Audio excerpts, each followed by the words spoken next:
बिस्मिल्लाहिर्रहमानिर्रहीम। मैं lady jailer superintendent के घर मुलाजमा थी। ये नौकरी मैंने बड़ी तकदो के बाद हासिल की।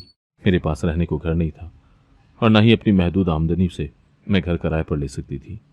मैंने ये बात जब जेलर सुपरिटेंडेंट, जिन्हें मैं बाजी कहती थी, उनके सामने की तो उन्होंने मुझे कहा कि मेरे घर में ही सर्वेंट क्वार्टर खाली है, तुम सामान लेकर आ जाओ। तो मैंने अल्लाह का शुक्र अदा किया कि चलो इस बहाने मुझे और मेरे बच्चों को सर छुपाने की जगह मिल गई। यूं मेरी जिंदगी की गाड़ी चलने लगी, वरना तो मैं माली मुश्किलात का शिकार होकर सख्त मायूस हो चुकी थी। समझ ही नहीं आ रही थी कि क्या करूं। लेकिन फिर अल्लाह ने जेलर सुपरिटेंडेंट को मेरा जरिया बना डाला। लेकिन अब मुसीबत ये थी कि वो ट्रांसफ़र होकर दूसरे शहर जा रही थी और उन्हें ये सरकारी घर अब खाली करना था। ऐसे में फिर से बेरोजगारी और छत छिन जाने के खौफ ने मुझे पागल बना दिया। समझ ही नहीं आ रही थी कि क्या करूं। तो मैं जेल सुपरिटेंडेंट बाजी के सामने रोने लग गई। उनसे मेरे हालात छुपे हुए नहीं थे। वो खुद भी बेटियों की माँ थी। मेरी परेशानी सुनकर उन्होंने मुझे कहा कि तुम परेशान ना हो, मैं तुम्हारी नौकरी का कोई ना कोई बंदोबस्त कर लूँगी। फिर एक दिन उन्होंने मुझे कहा कि जेल में एक नौकरी तो है, लेकिन मुझे नहीं लगता कि तुम ये नौकरी कर सकोगी। तो उनकी बात सुनकर मैं पुरुमीद आवाज़ में बोली, बाजी मैं हर तरह की नौकरी कर लूँगी। अपने बच्चों की खातिर मुझे अपनी जान भी बेचनी पड़ी तो मैं दरेग नहीं करूँगी। मेरी बात सुनकर वो मेरी तरफ देखने लगी। जेल में एक वैकेंसी खाली हुई है तो मुझे एकदम से तुम्हारा ख्याल आया, लेकिन फिर ये सोचा कि तुम कदरे पढ़ी लिखी हो और जवां जहां हो, खुदा जाने ये नौकरी तुम कर पाओगी या नहीं, क्योंकि ये नौकरी उमूमन अनपढ़ खवातीन, जिनकी उम्र भी ज़्यादा हो और तजुर्बा भी हो, तो उन्हें ये नौकरी करने में किसी किस्म की कोई मुश्किलात नहीं आती। तो मैंने एकदम जल्दी से कहा, भाजी ये नौकरी आखिर है कैसी? मेरा सवाल सुनकर वो काफ़ी देर खामोश रही, फिर आहिस्ता से बोली, मुर्दा औरतों को नहलाना है, लेकिन तुम ये नहीं कर पाओगी। तो मैं एकदम से मुर्दा औरतों को नहलाने वाली बात सुनकर परेशान हो गई, क्योंकि मैं तो किसी मैयत पर अगर चली जाती तो कई कई दिन तक मैयत का चेहरा मेरी आंखों के सामने घूमता रहता। हालांकि मैं सिर्फ एक बार मैयत के चेहरे की तरफ देखकर दोबारा अपने अंदर के डर की वजह से देखती भी न थी और काफ़ी दूर हटकर खड़ी रहती। लेकिन इसके बावजूद घर आकर मैं सुकून से कई रातों तक सो नहीं पाती थी। और यहाँ पर पूरी की पूरी मुर्दा औरत को नहलाने का मामला था। गोया उसके मुर्दा जिस्म को हाथ लगाकर उसकी सफाई सुथराई करनी थी। ऐसे में मैं अपने दिलो दिमाग का क्या करती, जहाँ पर मुर्दा औरत का तस्वुर ही मेरे लिए इंतहाई हौलनाक था। मैंने तो कभी ये काम नहीं किया था और ना ही इसके बारे में मुझे कोई मालूमात थी। मैं तो मुर्दा जिस्म को नहलाने वाली बात सुनकर ही शदीद परेशान हो गई थी। मुझे काफ़ी देर तक तजुब्जुब में देखकर जेलर बाजी ने गला खनखारते हुए मुझे पुकारा, तो मैं अपनी सोचों की गर्दाब से निकल आई और उनकी तरफ अफसुर्दा निगाहों से देखने लगी। तो वो आहिस्ता से बोली, मैं जानती हूँ ये तुम्हारे लिए बहुत मुश्किल होगा, लेकिन इसके अलावा मेरे पास और कोई ऑप्शन नहीं है। तुम अच्छी तरह सोच लो, तुम्हारे पास आज का दिन है, मुझे शाम तक जवाब दे देना, क्योंकि अभी तक मैंने किसी और को इस वैकेंसी पर कबूल नहीं किया। वजह सिर्फ तुम थी, क्योंकि मुझे एकदम ही तुम्हारा ख्याल आया, तो मैंने सोचा कि पहले तुमसे पूछ लूँ। जेलर बाजी की बात सुनकर मैंने ममनून नज़रों से उनकी तरफ देखा और फिर एक दिल चाहा कि मैं उन्हें फ़ौरन ही इनकार कर डालूं, क्योंकि ये मेरे बस का काम ही नहीं था। लेकिन फिर अचानक मुझे अपने बच्चों का ख्याल आया, जिनके पीले जर्द चेहरे और आंखों का खालीपन देखकर मैं एकदम से खौफजदा सी हो गई। मैं भला उन्हें कैसे दोबारा उसी सिचुएशन में धकेल सकती थी जिससे मैंने उन्हें निकाला था। अपने बच्चों को दोबारा से सिचुएशन में देखने का ख्याल आते ही मैं एकदम से लरस सी गई और मैंने फ़ौरन बाजी से कहा, बाजी आप फिक्र न करें, मैं ये काम कर लूँगी। मुझे नौकरी की अशद ज़रूरत है। आप तो जानती हैं कि नौकरी आजकल कहाँ आसानी से मिलती है, जबकि मुझे तो सर छुपाने के लिए किराए का कमरा भी लेना है और अपने बच्चों का पेट भी भरना है। अगर मुझे झाड़ू पोंछे की भी नौकरी मिल जाती तो मैं वो भी कर लेती। पढ़ी लिखी लड़कियों के लिए काम ज़रा मुश्किल होता है ना, इसीलिए मैं समझती थी कि तुम ये काम नहीं करोगी। अरे बाजी, मैं कितनी कोई पढ़ी लिखी हूँ, बस मैट्रिक पास तो हूँ। ऐसी तालीम का भी क्या फ़ायदा जिसमें ना हुनर है और ना ही उस डिग्री से मुझे पेट भर की रोटी मिल सकती है। कहती तो तुम सही हो, इसीलिए मैं लड़कियों की तालीम की बहुत ख्वाहिशमंद रहती हूँ। जेल में भी इसीलिए लड़कियों की तालीम का यूनिट कायम किया, ताकि ये पढ़ लिख कर जब जेल से बाहर निकलें तो अपने लिए मुनासिब रोज़गार हासिल कर लें। तालीम और हुनर के बगैर एक लड़की का ब्याह कर देना उसके पैरों पर कुल्हाड़ी मारने के मुतरादिफ है, क्योंकि आने वाली ज़िंदगी के बारे में कुछ नहीं कहा जा सकता कि वो कैसी हो। इसीलिए लड़कियों को तालीम याफ्ता होना बहुत ज़रूरी है, ताकि अगर कल को कोई मुश्किल पेश आ भी जाए तो वो अपना और अपने बच्चों का पेट तो कम अज़ कम भर ले, किसी की मोहताज तो ना हो। उनकी बातें सुनकर मेरी आंखों में आंसू आ गए और मैंने पुख्ता इरादे से उनकी तरफ देखकर कहा, बाजी, मैं इसीलिए अपनी बेटी को पढ़ाऊंगी ताकि कल को वो मेरी तरह दर दर के धक्के ना खाए, क्योंकि जब सर पर छत और पेट में रोटी ना हो तो गैर तो तमाशा ही देखते हैं, लेकिन अपने भी तमाशाई ही बन जाते हैं। तो जेलर बाजी ने मेरे कंधे पर हाथ रखकर कहा, तुम एक बाहिम्मत लड़की हो, इंशाअल्लाह एक वक्त आएगा कि तुम्हारे हालात भी अच्छे हो जाएंगे। बस कोई काम भी हो, मेहनत से जी मत चुराना। अगर कभी कोई और अच्छी वैकेंसी आई तो मैं तुम्हें वहां पर नौकरी दिलवा दूंगी, लेकिन अभी तुम यहां पर जॉब शुरू कर दो। मेरा यही मशवरा है तुम्हारे लिए। तो मैंने एकदम से उनके हाथ पर अपना हाथ रखकर कहा, बाजी, मुझे ये नौकरी मंजूर है। अगर मेरी अकेली जान होती तो शायद मैं इनकार भी कर देती, लेकिन मेरे पास इनकार का कोई ऑप्शन नहीं, क्योंकि घर पर मेरे बच्चे मेरी लाई हुई रोटी का इंतजार करते रहते हैं। हर जिस दिन मैं खाली हाथ जाऊं, उस रात उन्हें भूखा सोता देखकर मुझे एक पल को भी करार और नींद नहीं आती। तो बाजी ने एकदम से मेरे सर पर हाथ रखकर कहा, कोई बात नहीं, ये मुश्किल वक्त भी गुजर जाएगा, बस तुम हिम्मत मत हारना। और मैंने वाकई कभी हिम्मत नहीं हारी। पहली बार जब मेरे सामने मुर्दा औरत को नहलाने का मामला आया तो मैंने अल्लाह का नाम लेकर इस काम का आगाज़ कर दिया। मैं पहली बार किसी मुर्दा औरत को नहला रही थी, लेकिन खुदा जानता है, न तो मेरे दिल में कोई कराहियत का एहसास पैदा हुआ और न ही मुझे डर लगा, बल्कि उस वक्त मेरी फीलिंग्स ही अजीब हो गई कि मेरे सामने एक इंसान जो कभी बहुत खुशहाल होगा, तगड़ा होगा, जोरावर होगा, अपना सारा काम खुद करता होगा, लेकिन आज मरने के बाद वो अपनी एक उंगली भी नहीं हिला पा रहा और उसे अपनी सफाई सुथराई के लिए अपने जैसे ही किसी इंसान की ज़रूरत पड़ गई है। तो ये सोच ही मेरे दिल की कैफियत बदल गई। वो दिन और उसके बाद आने वाला हर दिन मैंने मुर्दा ख़वातीन को सवाब की नीयत से नहलाया। जेल की ज़िंदगी भी बड़ी अजीब सी है।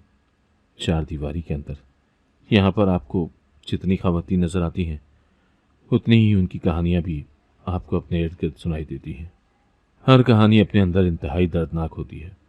मैं सुबह शाम इन्हीं कहानियों के बीच रहती थी, इसीलिए मेरे दिल में कभी भी जेल में बंद ख़वातीन के लिए कदूरत या नफ़रत पैदा नहीं हुई, बल्कि एक सॉफ्ट कॉर्नर सा अपने दिल के गोशे में महसूस करने लगी थी। मेरी ड्यूटी यहाँ पर ख़वातीन के बैरकों के पास मुर्दा खाने में लगी थी। आते जाते मैं यहाँ जेल में बंद ख़वातीन से सलाम दुआ भी कर लेती। एक रात मुझे कॉल आई कि फ़ौरन पहुँचो, एक औरत की मैयत को नहलाना है। तो मैं अपने बच्चों को खाना देकर फ़ौरन निकली। मेरा घर जेल के करीब था, इसीलिए अगर रात को भी मुझे कोई ऐसी कॉल आती तो मैं चली जाती थी, क्योंकि यहाँ पर डर फिक्र वाली कोई बात नहीं थी। और वैसे भी नौकरी तो नौकरी है, आप इनकार भी तो नहीं कर पाते।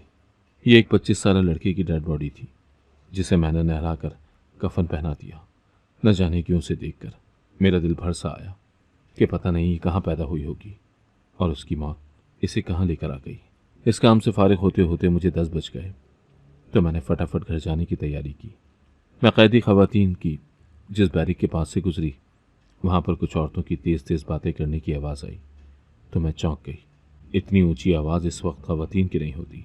उमूमन ख़वातीन इस वक्त सो रही होती हैं, और अगर कोई जाग भी रही हो तो यहाँ पर ड्यूटी देने वाली अहलकार डंडे के ज़ोर से बैरिक के दरवाजे बजाती है और उन्हें सोने का कहती, तो फिर कोई और आवाज़ नहीं निकलती। मुझे हैरत तो इस बात की थी कि राउंड पर कोई अहलकार भी मुझे नज़र नहीं आ रही थी। शायद इसीलिए इन कैदी ख़वातीन की ज़ोर ज़ोर की आवाज़ें सुनने को मिल रही थीं। अचानक ही एक तेज़ चीख आई तो मेरे आगे बढ़ते हुए कदम एकदम से रुक गए और मैं पलटकर तेज़ी से उस बैरिक की तरफ आई जहाँ से मुझे ये चीख सुनाई दी थी। उस बैरिक के लोहे की सलाखों वाले दरवाजे के करीब मैं आकर खड़ी हो गई। अंदर बैरिक में एक पीले सा बल्ब जल रहा था और छत पर लगे पंखे की रीरी, जिसकी हवा कम और आवाज़ें ज़्यादा निकाल रहा था, वो मुझे चलता हुआ दिखाई दिया। उसके ऐन नीचे एक औरत अपने दोनों हाथों से एक गुड़िया को मजबूती से पकड़े बैठी थी और उसके करीब 4-5 हट्टी कट्टी औरतें खड़ी थीं, जो मुसलसल उससे वो गुड़िया छीनने की कोशिश कर रही थी। लेकिन वो जो ज़मीन पर बैठी थी, उसने वो गुड़िया अपने सीने के साथ लगा रखी थी और गुस्से से उन औरतों को खुद से दूर होने का बार बार कह रही थी।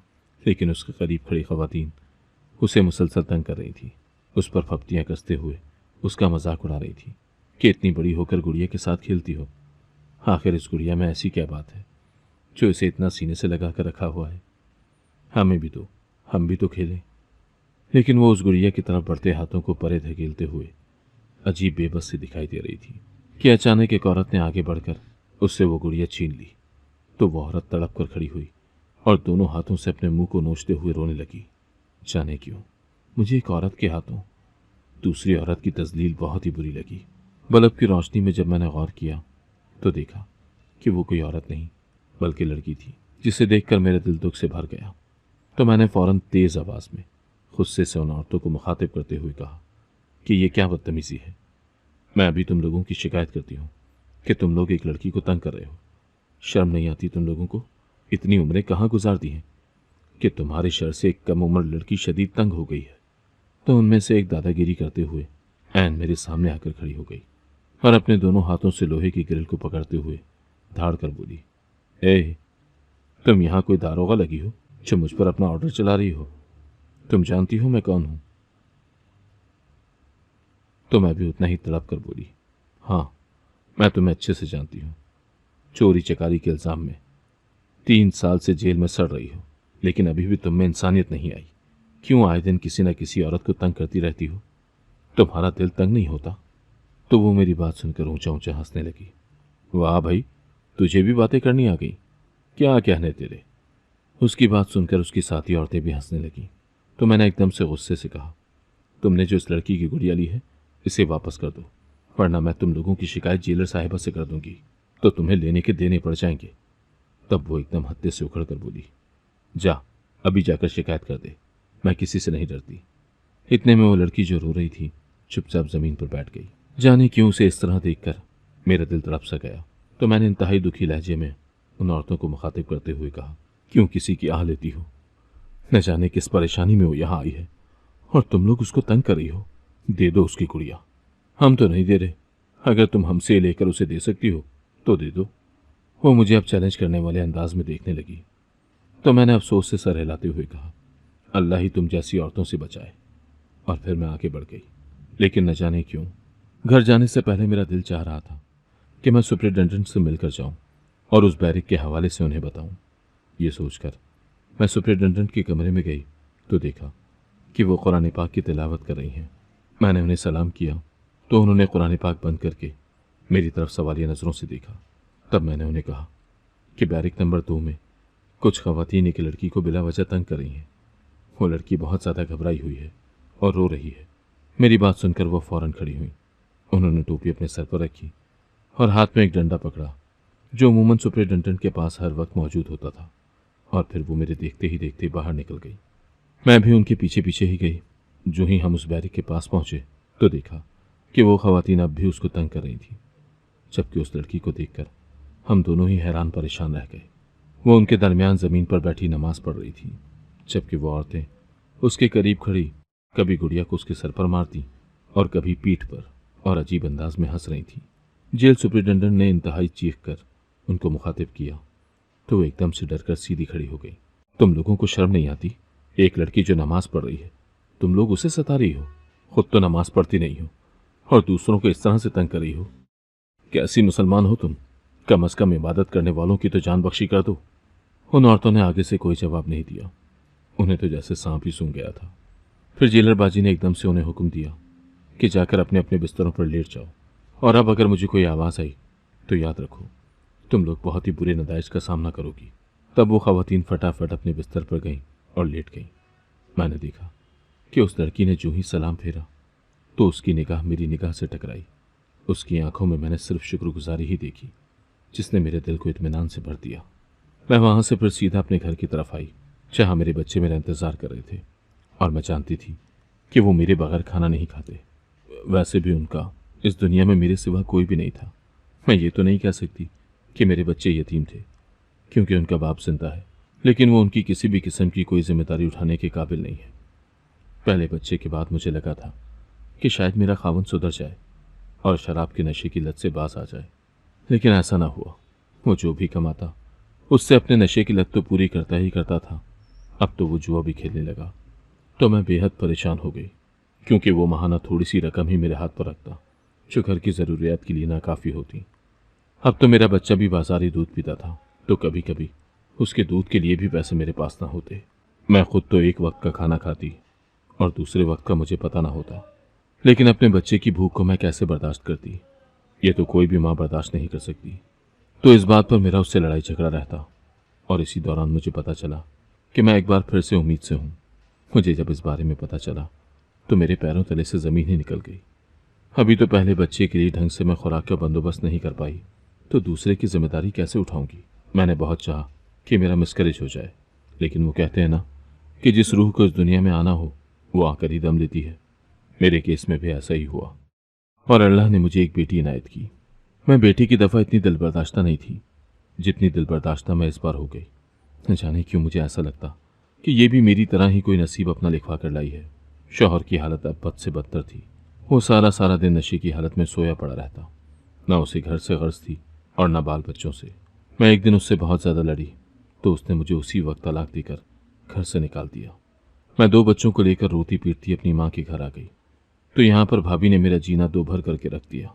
एक बच्चे को उंगली से पकड़े और दूसरे को गोद में उठाए। भाभी के तानों का सामना करने की हिम्मत मुझ में तकरीबन ख़त्म हो चुकी थी। अम्मी भी डर के मारे भाभी को कुछ नहीं कह पाती थी कि वो उनसे भी लड़ने लग जाती। मुझे इतना अपनी भाभी पर अफसोस नहीं था जितना अफसोस अपने भाई पर होने लगा कि वो अपनी बीवी को ज़रा भी नहीं समझाता था। वो स्याह करे या सफ़ेद, उसने पूरा घर उसके हाथ में दे रखा था। भाई पहले तनख्वाह लाकर अम्मी के हाथ पर रखता था और अम्मी ही घर का निज़ाम चलाती थी। हमारे घर में उस वक्त कोई भी भूखा नहीं सोता था, हालांकि मेहमानों की आमद भी लगी रहती थी। लेकिन जब से भाई की शादी हुई थी वो तनख्वाह अम्मी को देने के बजाय बीवी के हाथ पर रखने लगा तो हर चीज़ में बेबरकती भी नजर आने लगी। वही तनख्वाह थी कि अम्मी उसमें बचत भी कर लेती और अब यही तनख्वाह भाभी के हाथ में थी तो महीने के आखिर में उधार लेना पड़ता, क्योंकि भाभी तनख्वाह मिलते ही अपने अलल्ले तलल्ले शौक पर बेतरकीब पैसा लुटा देती और फिर महीने के आखिर में हाथ बेतहाशा तंग हो जाता। बजाय वो अपनी गलती का एतराफ़ करने के अक्सर मुझे ही मौरूद इल्ज़ाम ठहराती कि इसका खर्चा ज़्यादा है, इसीलिए पैसे नहीं बचते। तो मैं और अम्मी बेबसी से उसका मुंह ही देखती रह जाती। उससे कहते भी तो क्या कि उसके ताने भाई अपने कानों से सुनता था, लेकिन बजाय उसको मना करने के वो खामोश हो जाता। तो ऐसे में फिर हम उसे क्या कहते। दिन ब दिन उसने मेरा अरसा हयात उस घर में तंग करके रख दिया। वो मुझे बात बात पर इतना परेशान करने लगी कि मैं खून के आंसू रोने लगी। फिर मैंने यही फैसला किया कि मैं ये घर छोड़ दूँ, लेकिन जाऊँ तो जाऊँ कहाँ, कुछ समझ नहीं आ रही थी। अम्मी ने मुझे इन हालात के पेश नज़र मशवरा दिया कि मैं अपने बच्चे अपने शौहर को वापस कर दूं और दूसरी शादी कर लूं। मैं तो अम्मी की बात सुनकर शौक में आ गई और उनसे कहा अगर वो इस काबिल होता तो मैं बच्चे उसी के पास छोड़ कर आती, लेकिन वो तो नशे की हालत में धुत होकर 2-2 दिन तक गाफिल पड़ा रहता है। ऐसे में बच्चे भूखे प्यासे उसके साथ कैसे वक्त गुजारेंगे। तो अम्मी खामोश हो जाती। मैं जान चुकी थी कि उस घर में मेरे दिन गिने जा चुके हैं, इसीलिए मैं नौकरी की तलाश में बाहर निकली कि मुझे जेलरबाजी ने नौकरी की पेशकश की। दरअसल उनकी वालदा हमारी मोहल्ले में रहती थी और उन्हें मेरी मुश्किलात का भी अच्छे से अंदाज़ा था। उन्होंने ही मेरी सिफारिश जब अपनी बेटी से की तो उन्होंने मुझे अपने घर काम पर रख लिया और यूं मैं अपने बच्चों को लेकर उनके घर के सर्वेंट क्वार्टर में शिफ्ट हो गई। लेकिन अपनी ट्रांसफ़र के बाद भी उन्होंने मुझे तनहा न छोड़ा और मेरी नौकरी जेल में लगवा दी। यूं जिंदगी की गाड़ी चलने लगी और मैं अल्लाह का शुक्र अदा करने लगी कि मैं बाइज्जत तरीके से अपना और अपने बच्चों का पेट पालने की अहल हो गई हूँ। जेल में हर तरह की औरतें थीं जिन्हें एक नज़र देख लेने के बाद अंदाज़ा हो जाता था कि उनकी फितरत कैसी है। लेकिन कल रात वो गुड़िया वाली लड़की जिसका नाम शासिया था मुझे दीगर ख़वातीन से बहुत मुख्तलिफ सी लगी। वो हर वक्त एक छोटी सी सुनहरे बालों वाली गुड़िया अपने हाथ में पकड़े एक कोने में चुपचाप खामोशी से बैठी रहती। वो पहली नज़र में ही मुझे इंतहाई बेज़रर सी लगी। जाने किसकी बेटी थी, इससे क्या गुनाह सरजद हो गया जो इसका मुकद्दर इसे यहाँ जेल की काल कोठरी तक ले आया। मैं उस लड़की को देखती तो मेरा दिल जैसे बंद होने लगता। एक दिन मैं उसके पास गई, उससे बातें करने लगी तो मेरे पास से गुजरने वाली एक कैदी औरत ने मुझे कहा, बाजी ज़रा 2 मिनट मेरी बात सुनना। तो मैं एकदम से उठकर उसके पास गई।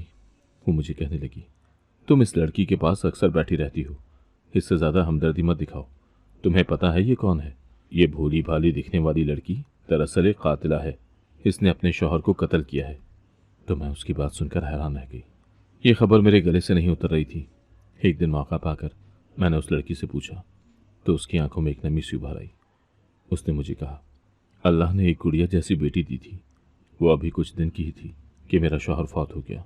मेरी बेटी जब 5 साल की हुई तो मेरी अम्मी ने मेरी दूसरी शादी कर दी। मेरा दूसरा खावंद बला का अय्याश था। उसकी गंदी नज़रें हर वक्त मेरी बेटी के गिर्द ही घूमती रहती थीं। एक दिन उसने मेरी बेटी से ज्यादती करने की कोशिश की तो मैंने उसे कत्ल कर दिया, और मुझे अपने किए पर कोई शर्मिंदगी नहीं। मैंने अपनी बेटी को तहफ़्फ़ुज़ देने के लिए एक दरिंदे का खात्मा किया, लेकिन दुनिया ने मुझे कातिला बना दिया। जाने क्यों उसकी रुदात सुनने के बाद मेरी आंखों से आंसुओं का झरना जारी हो गया। मैं खुद भी तो एक बेटी की माँ थी, और इंतहाई मुश्किल हालात से गुजर कर अब कहीं जाकर थोड़ी सी मुस्तहकम हुई थी।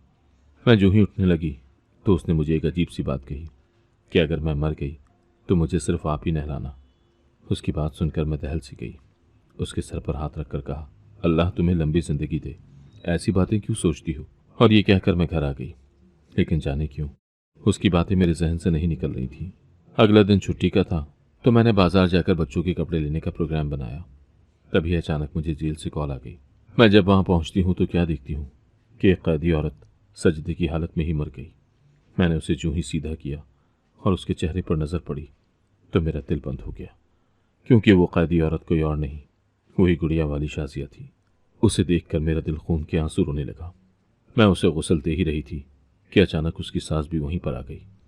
उमूमन लवाहिकीन को अंदर आने की इजाज़त नहीं होती, लेकिन यकीनन उसने किसी की मुट्ठी गर्म की होगी, तभी वो धड़ल्ले से अंदर आई। अचानक उसकी सास ने एक अजीब सी बात की जिसे सुनकर मैं हैरान रह गई। उसने मेरी तरफ देखकर कहा, ये इतनी आसानी से कैसे मर गई। ये तो मेरे बेटे की कातला है, इसको उबले पानी से गुस्ल दे दे या फिर मुझे इससे बदला लेने दे। तो मैं शाजिया की सास की बातें सुनकर गुस्से में आ गई और उसे शांत रहने का कहा, लेकिन वो तो गुस्से से पागल हो गई और उसने शाजिया के मुर्दा जिस्म पर लाती मारना शुरू कर दी। अचानक उसकी सास जमीन पर गिर गई और उसका मुंह टेढ़ा हो गया। वो अपने जिस्म का दायां हिस्सा नहीं हिला पा रही थी, तो अपनी कैफियत को देखकर वो बुरी तरह से रोने और चीखने लगी।